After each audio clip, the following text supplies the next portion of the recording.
7:51 se abre el debate, Felipe, alrededor de la reforma laboral. Veo muchos comentarios de personas que dicen qué buena la cascada de derechos, qué bueno la asociación, el derecho a asociación sindical, otra gente hablando de los sindicatos. Así que este es un debate que tiene, Felipe, muchas aristas y va a tener bastantes más costos de los que creemos para las empresas, también eventualmente para los trabajadores.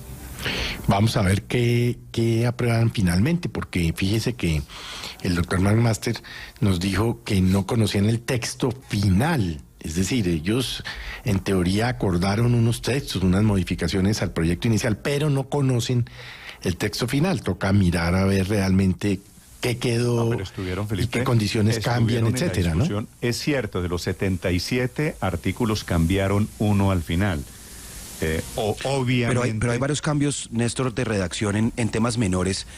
Si bien el articulado se parece mucho a las versiones que se conocieron hace algunos días, de hecho han circulado ya 4 versiones, sí hay varios temas, digamos, de ajustes digamos que en la letra menuda, que es justamente en lo que estaban los empresarios concertando, seguramente ellos quieren ser prudentes antes de hacer un pronunciamiento.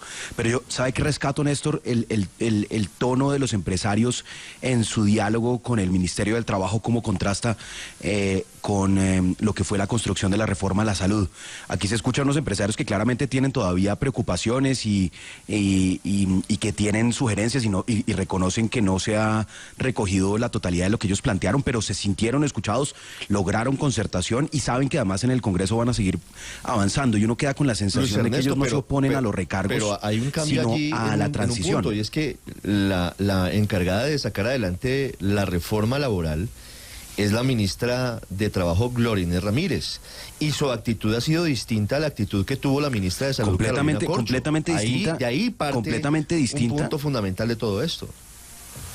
Completamente distinta, y de hecho mire la reforma pensional, Ricardo, como los mismos gremios y economistas muy prestantes también han hablado de manera muy constructiva, porque hay un ánimo de concertación, porque se ha escuchado a los sectores.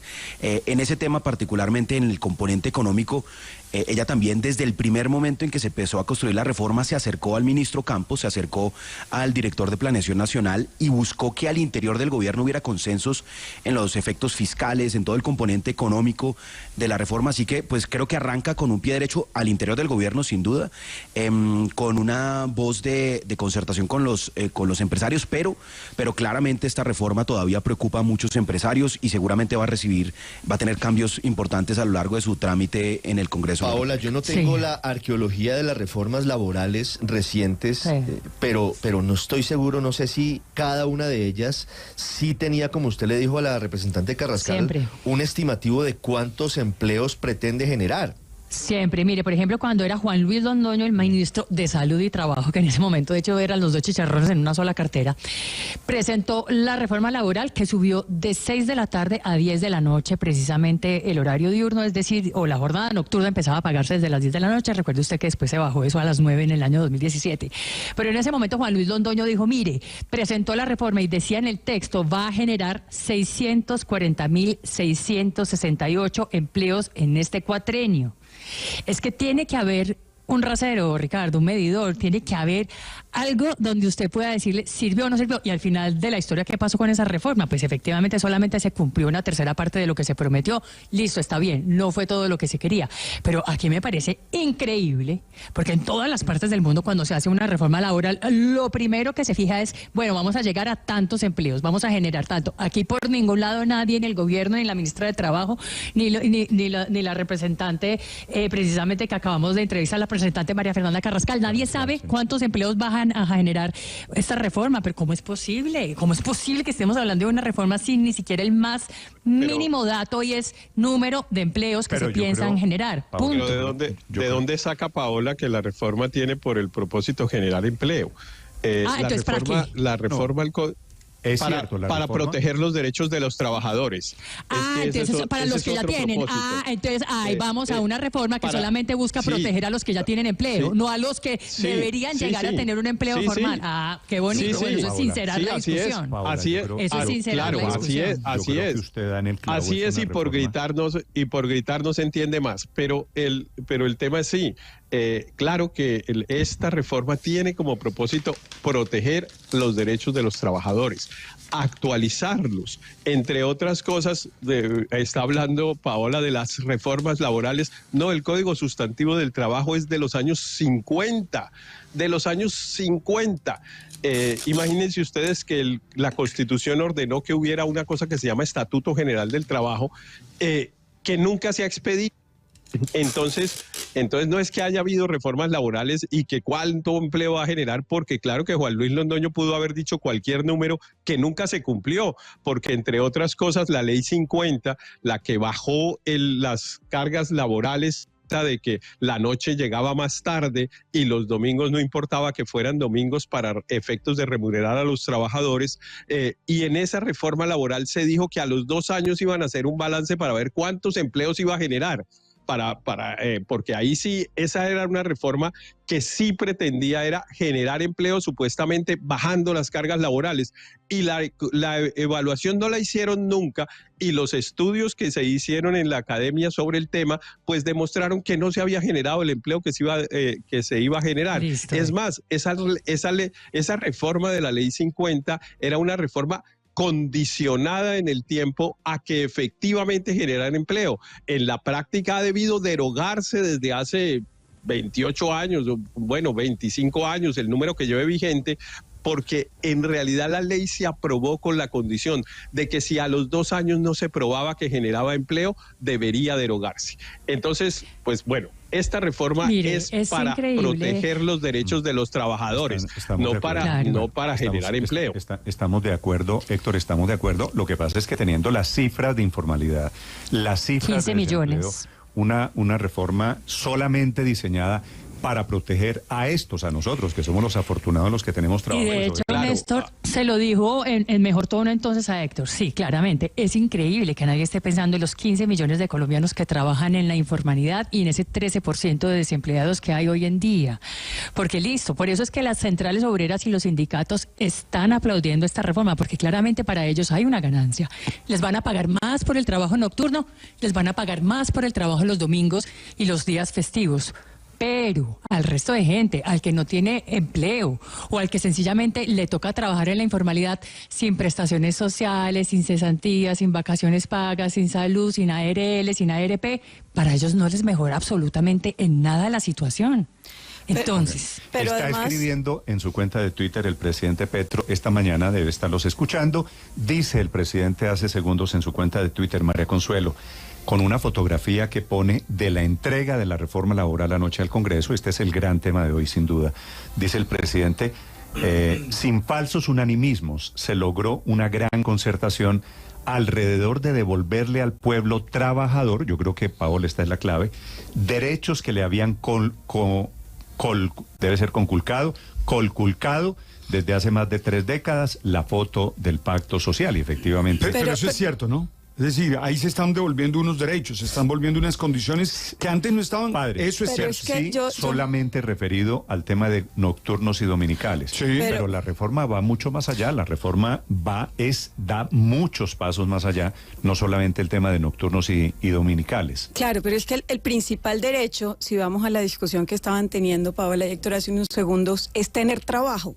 Y a mí lo que me preocupa es que muchas de estas medidas pueden amenazar los trabajos existentes, no solamente no generar nuevos, ya que según Héctor ese no es el punto y el objetivo de esta reforma, listo. Entonces olvidémonos de la formalización y de generar empleo. Porque no hay allí nada. Entonces pensemos. Pero María Consuelo, le quiero decir, el mismo presidente esta mañana está diciendo eso. Claro, pero yo le voy a poner 2 ejemplos concretos, porque a mí me gusta llevar las cosas a los ejemplos concretos. La gente que trabaja con el tiempo libre de los demás, o sea, en el ocio, los restaurantes, las actividades nocturnas, los hoteles, etcétera. ¿Cómo, el comercio. Claro, ¿cómo no van a tener una consecuencia en sus costos con el tema de recargos nocturnos y festivos? ¿Cómo será que ya el gremio de los restaurantes está pidiendo que tengan un régimen especial? Entonces, imagínense, una reforma para crearle a los restaurantes y a toda la gente que genera el turismo un régimen especial, cuando lo que está apuntándole el gobierno es precisamente a que el turismo sea una de las locomotoras que jalonan el desarrollo. Sí, Entonces me parece una contradicción. Y segundo, no voy a poner otro ejemplo.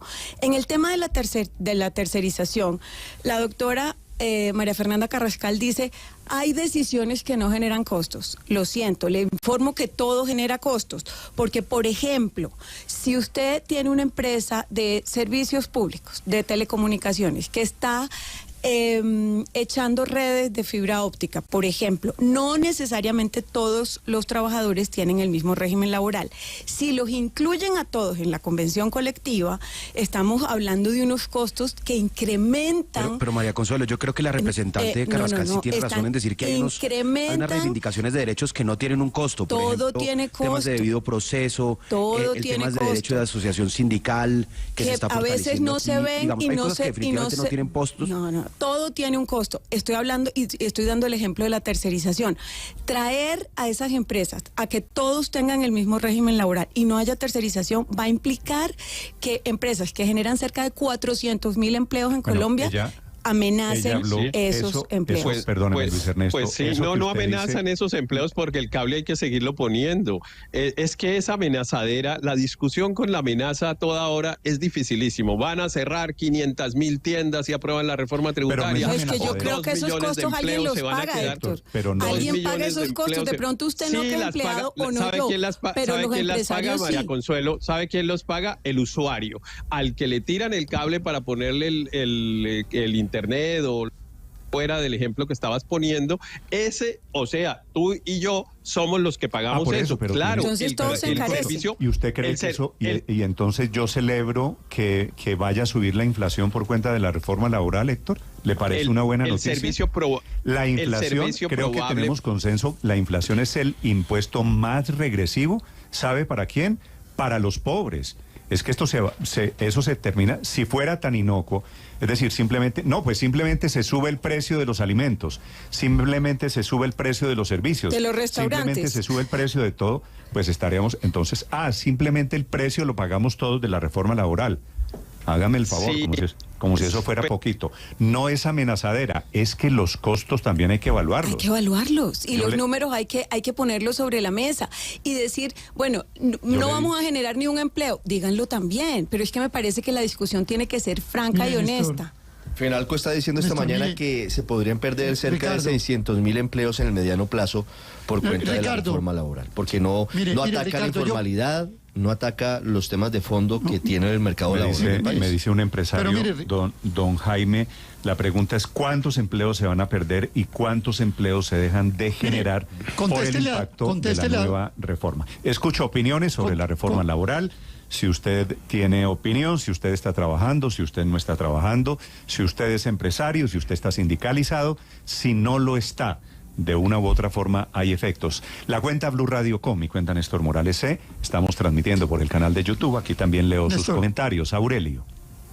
Sí, Néstor, coméntele a don Jaime que esa predicción no es ni tan catastrófica ni tan favorable.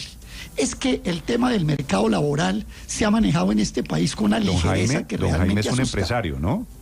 Claro, por eso le estoy contestando a don Jaime, por más empresario que sea. ¿Usted cree que don Jaime se le suben que usted no puede hacer los costos de la nómina y dice, listo, sigo pagando la misma nómina, y que eso no importa? Mire, Néstor, en economía laboral está absolutamente claro que si los costos crecen por debajo de lo que le aumenta la productividad, y ahí viene la respuesta a María Consuelo, si la colocación de esa fibra óptica le va a generar unos mayores ingresos y mayor productividad a la empresa, los costos adicionales no influyeron para nada.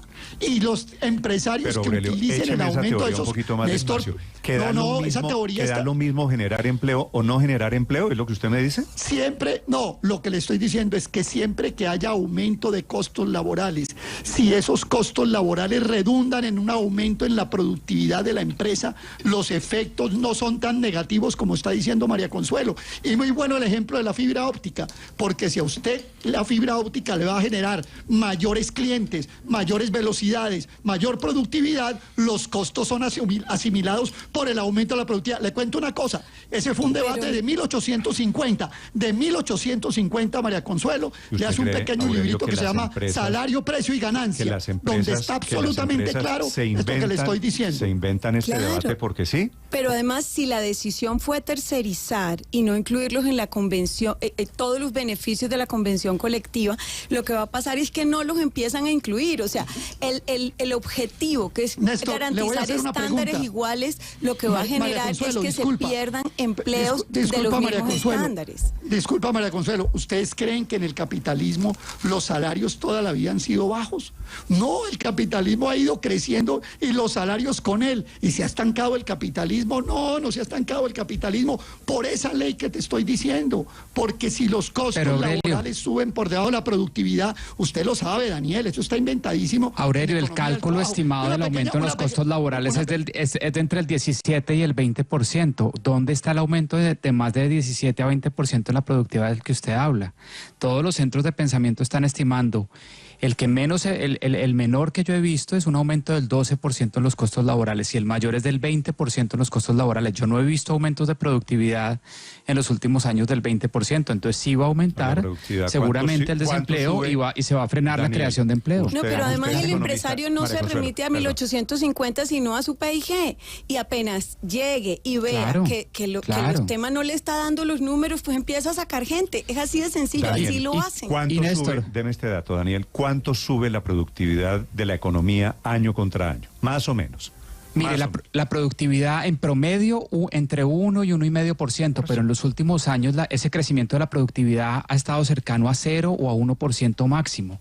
Y el aumento estimado de los costos laborales asociados a esta reforma laboral es entre el 17 y el 20%. Supongamos que esa es la cota mínima, que es 12. Sí. ¿Dónde está ese aumento de 12% en productividad? Entonces va a caer el empleo y se va a frenar la generación de nuevos empleos formales y de Daniel, calidad. Una pequeña observación, Daniel. Ese aumento del 12% no es en todas las actividades. Ustedes no pueden decir que la reforma va a causar un aumento del 12% en todos los salarios de todo el país. Es más, ya de hecho sabemos que de 2 salarios mínimos para arriba no va a crecer ni siquiera por el IPC. Es decir, el 12% van a aumentar los costos salariales a toda la economía nacional. No la aguantaría nadie. Eso no es cierto lo que están diciendo. Le transmito, y Néstor, Aurelio, vuelvo y le digo, el mercado laboral no se mueve por unas reformas laborales o no, son muchos otros los factores que inciden. No digamos que una reforma laboral cambia todo el marco del mercado laboral y genera desempleo y resuelve la forma. Incide, pero es un factor que incluso puede ser conjurado por otros factores, pueden incidir mucho más. Por ejemplo, las variables macroeconómicas. Yo le diría al presidente Petro, la industrialización depende en Colombia más de renegociar los TLC que de la reforma laboral. Ahí se la dejo a Petro, que creo que le sirve más esa. 8 de la mañana, 9 minutos. Felipe, le quiero contar. Esta mañana están organizando Rapitenderos. Estos son los domiciliarios de Rappi, que son miles de personas contratadas un poquito a destajo, en condiciones de informalidad, una marcha en contra de esta reforma laboral. Pero es que, Néstor, ¿cuántos rapitenderos es que hemos hablado aquí? ¿70? ¿70,000? ¿80,000? ¿Cerca de 100,000? Un poquito más, Felipe. Bueno, digamos 100,000. Esa cifra oscila, depende de la temporada, depende de la estacionalidad, como dicen los técnicos, Felipe, pero la tesis de este rapitenderos, yo quiero que usted la tenga en cuenta, es que dicen que la contratación laboral que está incluida aquí en el texto, los termina afectando a ellos, los termina perjudicando a los señores de Rappi. Ellos quieren trabajar, entre otras cosas, porque quieren tener la opción abierta de trabajar en empresas diferentes de domiciliarios.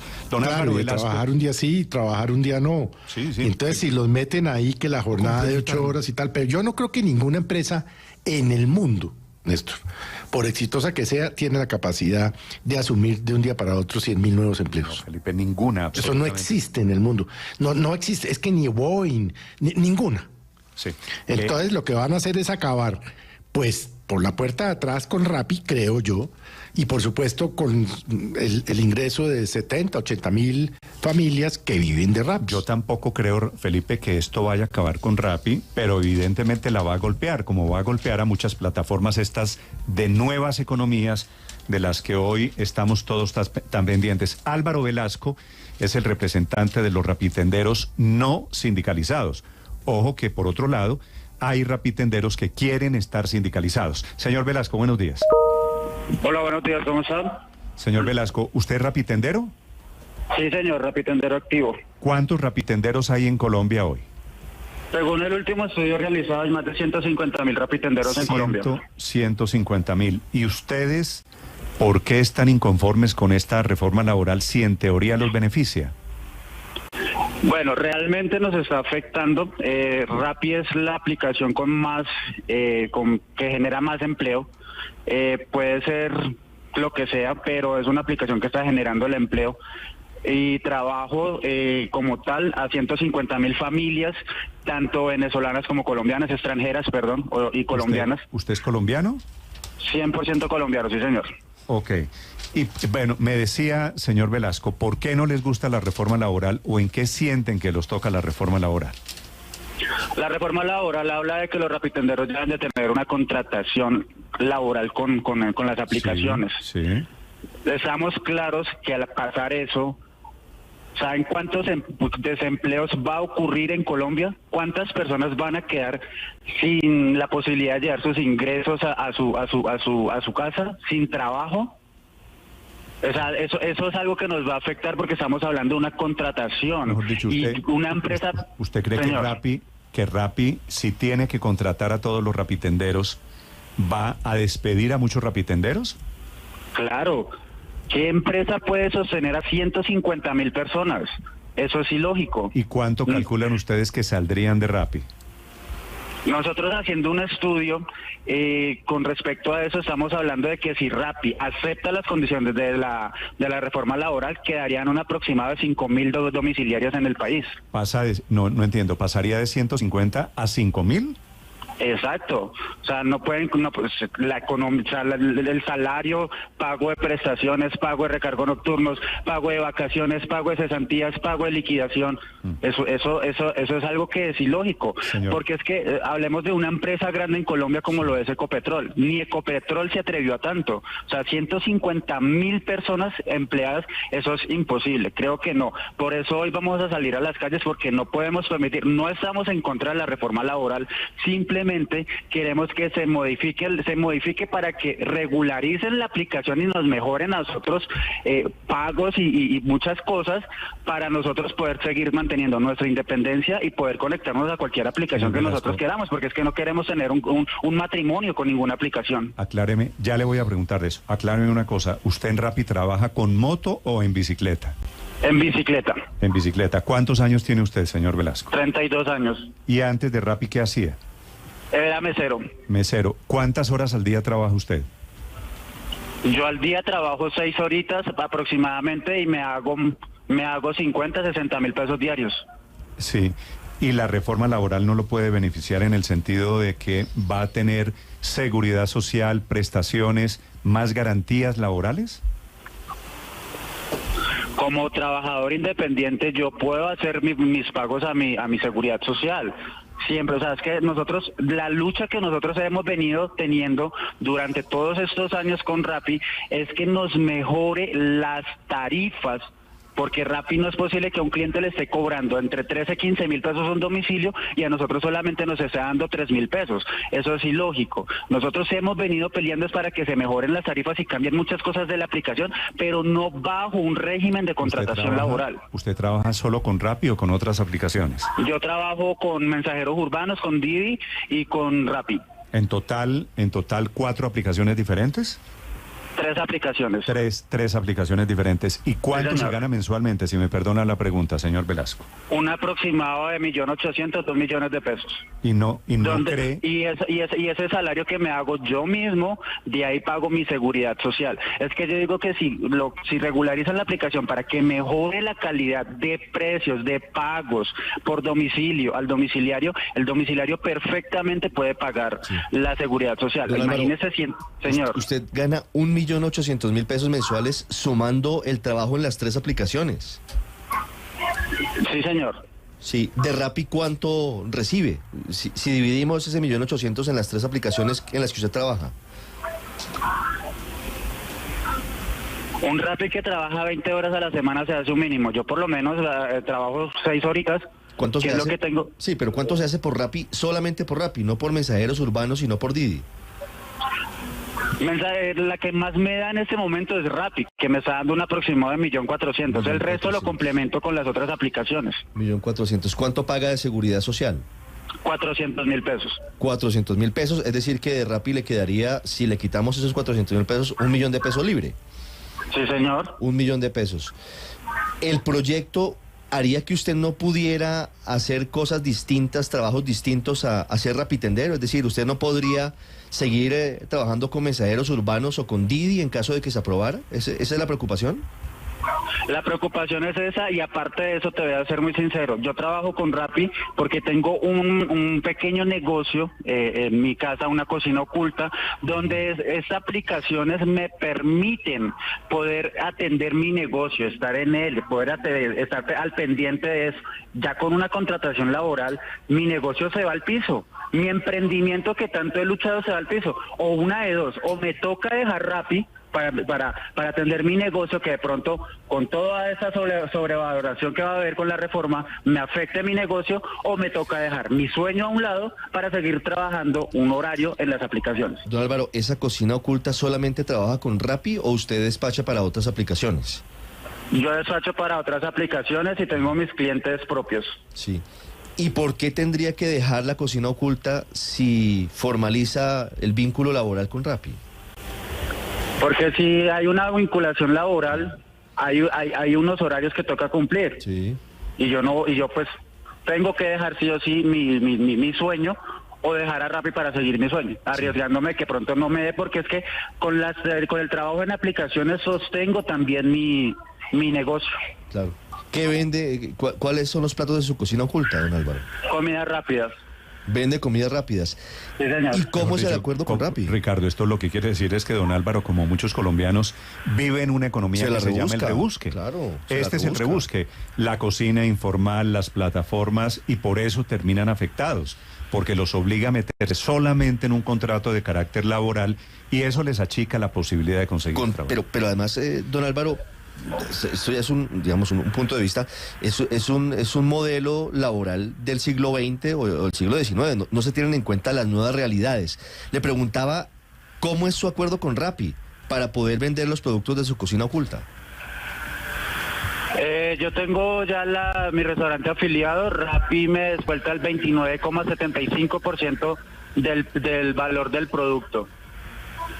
Sí, 29, casi 30% le descuenta Rappi. Casi 30%, que me parece un valor exagerado, y son no solamente Rappi, son todas las aplicaciones que están manejando ese porcentaje, solamente por prestar la aplicación.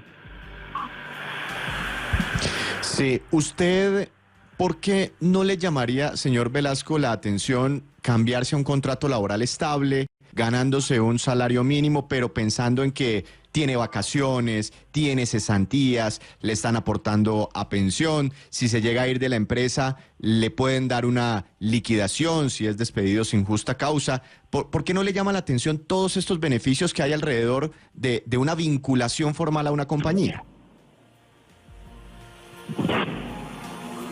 Bueno, primero esos beneficios ya los tengo yo como siendo trabajador independiente. Yo como trabajador independiente, con mi plata que me gano trabajando diariamente, lo hago. Pago mi cesante, pago mi seguridad social, tengo mis vacaciones, puedo hacerlo tranquilamente, pero ojo, últimamente no está pasando mucho porque la aplicación ha desvalorado muchísimo el trabajo que tenemos. Y vuelvo y le repito, la lucha que nosotros veníamos haciendo no es por una contratación laboral. Nosotros queremos es que la aplicación mejore cosas tarifas, internas para nosotros. Estoy de acuerdo es más, con usted, que yo te digo una cosa, sí, y hablo por el resto de domiciliarios. 150.000 personas están en riesgo de quedar sin trabajo. 150.000 personas están en riesgo de no poder llevar la alimentación a su casa. Estamos hablando de que un colombiano pueda conseguir un empleo formal ganando su mínimo, cuando nosotros no estamos acostumbrados a ganarnos un mínimo. Pero entonces, digamos, las personas venezolanas, los extranjeros, que de pronto no tienen la posibilidad más como nosotros. ¿Qué pasa con esas personas? ¿Qué pasa con la cantidad de desempleos que va a haber? Supuestamente la reforma laboral a las plataformas digitales es para mejorar las condiciones laborales, pero en realidad nos va a afectar, Es una de dos. O hay una cantidad de desempleo impresionante, o Rappi se va. Simplemente Rappi se puede ir. Y eso no lo podemos omitir. O sea, Rappi es una basura, me van a perdonar, Rappi es una porquería, pero esa porquería es la que me daba de comer durante mucho tiempo. me quedo con esa frase que es irrebatible. Gracias, señor Velasco, le deseo mucha suerte. Muchísimas gracias. Eso hay otra palabra para definir eso. Felipe sabe cuál es, ¿no? Que Rappi es una porquería, pero es la que me da de comer. Sí, pero sabe que coincido con él. Néstor, ahí ya no uso Rappi, siempre me está yendo mal, eso mandan Felipe, las cosas como no tocan. ¿No? Esta entrevista pues, con el señor Velasco. Estoy diciendo como usuario, obviamente, sí, este señor está hablando como trabajador. Una cosa es el ideal y otra cosa es la realidad. Lo que hace es aterrizarnos, porque usted dice, qué maravilla que a todo el mundo le den un contrato. Yo creo, Felipe, que hay personas que viven en un mundo en donde dicen, mejor Néstor, arrégleme los porcentajes. Ojo, pero ¿sabe qué pasa, Néstor? Yo insisto en que el ideal es una cosa y que la realidad es otra. Eso nos lo acaba de dejar claro el mundo, don Álvaro Velasco. Ha cambiado. Don Álvaro Velasco, pero segundo, con las reglas anteriores no se puede tratar de hacer vivir este mundo tan extraño. Trabaja en 4 aplicaciones. Hace unos años, en un encuentro con la Andy, moderando un panel, hablaba con un líder sindical y el líder sindical decía algo que era muy llamativo. Decía, hace 70 años, Aurelio, hace 70 años, mi papá empezó a trabajar en una fábrica a los 20 años y se jubiló al lado de la misma máquina en la que empezó 50 años después o 40 años después. Hoy no pasa. Eso ya no existe. El mundo laboral cambió. Y por eso hay que abrirse a esas nuevas realidades, indudablemente. Garantizando derechos, pero hay que abrirse a la nueva realidad. 8 de la mañana. Usted ve, Aurelio, que el señor de Rappi lo que dice es, mejórenme los porcentajes, mejórenme un poquito, pero no acaben con mi porquería en sus palabras. Pero mire, Néstor, si el señor Álvaro Velasco, el líder de Rapitenderos, dio 2 opciones. Una que descartó, que es la reforma laboral, y la otra es que le mejoren los pagos, la otra es que le mejoren de 29,5%, porque le copié. Lo de la cocina que se gana Rappi. Se gana Rappi. ¿Y qué tal? Le digo una cosa, lo que está proponiendo el señor Velasco le da más duro a Rappi que la reforma laboral. Voy a tomarle el 12% a Daniel Mejía, que aquí nos dijo hace un rato, y descuéntele al 29,5 el 12, y le da que se quedaría con el 17,5 de todas maneras. Y fíjese que hay algo además que el señor Velasco tal vez, porque no ha conocido bien la reforma, lo desconoce. Es que en el caso de las aplicaciones, el parámetro son las horas, y él habló de 6 horas diarias, son 36 horas a la semana, con el día de descanso, pero y eso no le da recargos. Párele bolas, Aurelio, no le haga la alineación a otro equipo. Él maneja su economía. Él está diciendo, no me mejoren porque así como estoy bien. Y nos quiero la mejora por otro lado. Néstor, y nos muestra un enfoque que no hemos visto. Me obligan a cumplir horario. María Consuelo.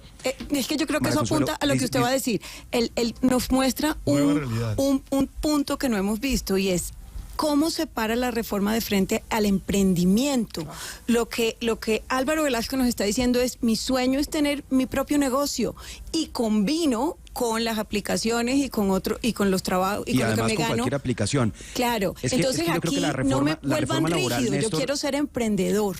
Eso me parece súper importante. La reforma laboral está haciendo unas reivindicaciones muy importantes, Néstor. Señor Luis Ernesto. La reforma laboral está haciendo unas reivindicaciones muy importantes del pasado, de las luchas históricas, de echar para atrás una reforma laboral de hace 20 años que promovió tercerización, que evitó que los trabajadores tuvieran un justo pago en el recargo nocturno y demás, pero no está haciendo las reivindicaciones del futuro, de los trabajadores que durante la pandemia trabajaran desde su casa y que quieren hoy tener una forma de trabajo híbrido, de personas como este señor Velasco que dicen, yo no quiero tener un vínculo laboral ni sindicalizarme, yo lo que quiero es trabajar administrando mi tiempo. Seguramente le gustará que le paguen la seguridad social, que le mejoren las condiciones, que hasta le mejoren la tarifa, y yo creo que eso es válido y está muy bien que lo reclamen los trabajadores de Rappi, pero lo que está haciendo hoy la reforma laboral es aplicarle exactamente el código sustantivo del trabajo. O sea, básicamente con la reforma laboral, como está redactado el artículo hoy, todos los rapitenderos mañana se convierten tienen un vínculo laboral, se convierten en empleados de Rappi, y como lo decían acá, yo creo que no es realista que 120,000 personas sean absorbidas por una empresa, ni siquiera Éxito, que es la empresa más grande, tiene ese número de empleados. La cifra que ellos dan es muy impresionante, que pasarían de 150,000 rapitenderos a 5,000. 8 de la mañana, 25 minutos en Mañanas Blue. Blue, la alternativa.